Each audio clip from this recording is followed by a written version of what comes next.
আসসালামু আলাইকুম। ওয়ালাইকুম আসসালাম। চাচা আপনার নাম কি? সোনামিয়া। সোনা মিয়া। যাক, আপনার বাড়ি কি এখানেই? এই যে টিলার ওইদিকে। ও, এই টিলের ওই পাশে। হ্যাঁ, তো দর্শক দেখছেন আমরা এক মুরব্বীকে পেয়েছি এই মুহূর্তে ইতিমধ্যেই। তো আমার যে বন্ধু শফিকুল, তার হাতে একটা গাছ দেখতে পাচ্ছি। এই গাছটার নাম আসলে আমরা জানতে পারছি না, এখন চিনতেছি না। তো এই গাছটা আমরা তো দেব একটু। এই যে গাছটা, এটা একটু ধরেন। এই গাছটা কি গাছ? কি গাছ? এই গাছটার নাম বাহা। বাহা গাছ। হ্যাঁ হ্যাঁ, এটা কি করে আসলে? কি তরকারি খায়। তরকারি খায়? এটা দিয়ে কোনো ওষুধপত্র হয়? না না, আচ্ছা, এর স্বাদ কীরকম হয়? এটা সাদা।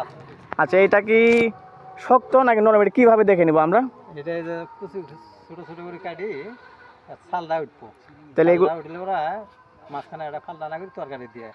আচ্ছা তাহলে কি ইলিশ দিয়েও খাওয়া যাবো বা শুটকি মাছ দিয়েও খাওয়া, খুব স্বাদ। ওইটা দিয়ে স্বাদ হয়? হ্যাঁ। হুম, আচ্ছা, এটাকে বড়ই নেবো না ছোটো নেবো? অনেক বড়টা।